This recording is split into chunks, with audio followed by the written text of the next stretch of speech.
Hey guys, welcome back to Coffee with the Authors. Today we're going to talk about 6 things you do not want to worry about while you're writing.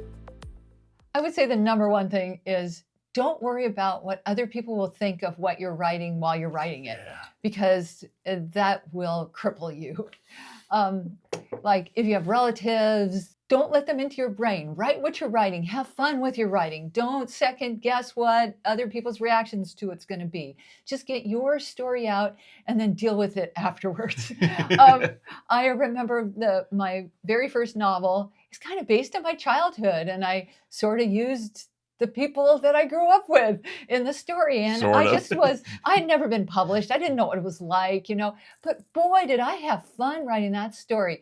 And then when it actually did get published and my mom suggested that I take out liability insurance, that's when I started thinking about it. So, but I called the primary neighbor that it was about up and I said, hello. And she said, oh, this is a blast from the past. And then I told her, well, I got this book that it's going to be published and it's sort of a fictionalized version of growing up in the neighborhood. And please take it in the spirit in which it was intended. And even though all of us came out looking a little bit, like wild, they had such a good time. The neighborhood had such a good time with the fact that I had written this book. And I think that if I had thought about them thought about them as real people, and what they might think if a book got published, that I think that I would have just pulled back. I would have pulled back on the humor. I would have pulled back on the characterizations, and it wouldn't have been as much fun to read. Something else to not worry about is how this book's going to be positioned in the marketplace. In other words, I see people kind of going, well, I'm going to write a novel, but I'm not really sure. Is it going to be book club fiction or upmarket fiction or literary fiction, or, where does it fit in?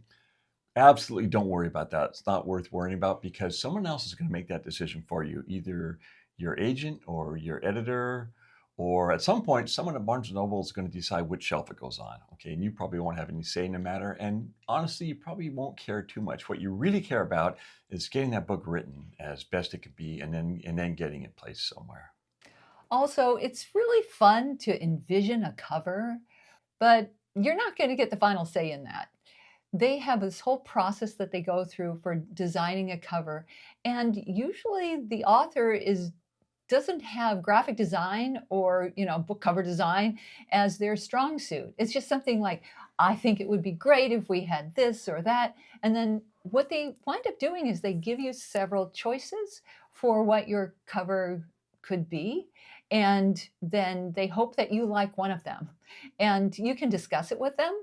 But really, I've learned over 30 books, I've learned that I am not a graphic designer. I don't know what's going to stand out in the marketplace. And maybe you don't think it's a beautiful design, but if it's the one that people see across the room on a shelf, it's a great design. So you're not going to have a lot of say-so in the cover. You'll have some, but you also need to step back and realize that that's somebody else's area of expertise, and let them do their thing. Okay, this is a biggie. Do not worry about getting an agent and an editor and a publisher while you're in the middle of writing. This is very common, and it's not only a waste of time. It's actually a negative. It's a distraction.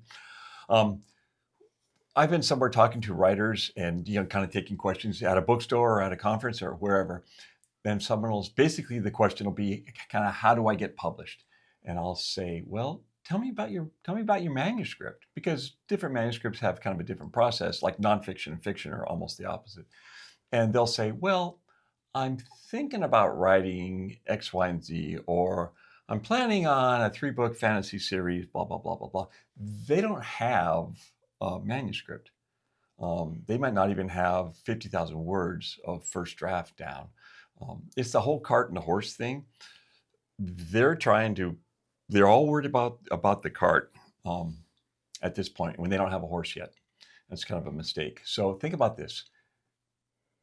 Your well-written manuscript, your strong, marketable, well-crafted, emotionally compelling novel is going to be the horse that's going to pull the cart of publication, not the other way around. So at first, spend all of your time and energy worried about getting a big, strong horse.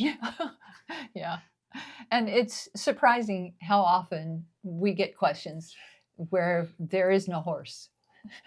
There's a cart full of hope and Right. no horse. What kind of cart should I buy? And you're like, well, tell me about your horses. Do you have one little pony or 4 Clydesdales? And they're like, I don't have a horse yet, but what kind of cart should I have? Like, 4 Clydesdales, that's like the whole series is That's done. right. The other thing that you shouldn't spend too much time agonizing about, at least not early on, is the title. Sometimes the title comes to you right away. Sometimes you base your whole book around a title, and then you realize that that title maybe isn't the best title for it in the marketplace. Titles can be super fun, and they can be super frustrating because it's just you can't quite get it right. But it's one of those things where once you have an editor and they've read your work, you're going to work together. You can bounce around ideas with other people about what would make a really serviceable title for your book. It might be the one that you have going, your working title, or it might be completely different. I've had lots of books have been published under the title that was my working title. And then I have books that have a completely different title because my working title just didn't hit the mark. And finally, as we talked about last week, a perfect draft is not something you need to worry about at all. Actually, a perfect draft doesn't exist. It's kind of a figment of the imagination. In fact, that's not even the draft's job to be perfect. The draft's job is to be complete. And then you apply your perfection slowly over time during revisions. That's kind of how it works. Again, it's not like a Hollywood movie where it just kind of comes out of your fingers. It's the final draft and it's the book. Really, perfection is actually just going to get in your way and slow you down. You don't even want to think about perfection. You want to kind of say up front to yourself and the world, this thing is going to be imperfect. Who cares? Roll up your sleeves. Here we go. And just kind of create this. Get messy. That's right. Get messy, like Ms. Frizzle says. Let's create this imperfect draft. And finally, good and done beats the heck out of perfect but unfinished any day of the week. I mean, like we say a lot of times, if you have like 7 incomplete novels in your drawer, how many novels do you have? Big goose egg, right? Yeah, the whole goal is to get it down and get it done. Get it down and get it done. Get it down and get it done.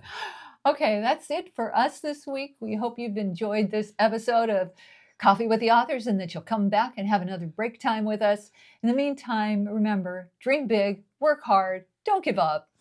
Don't worry, keep writing.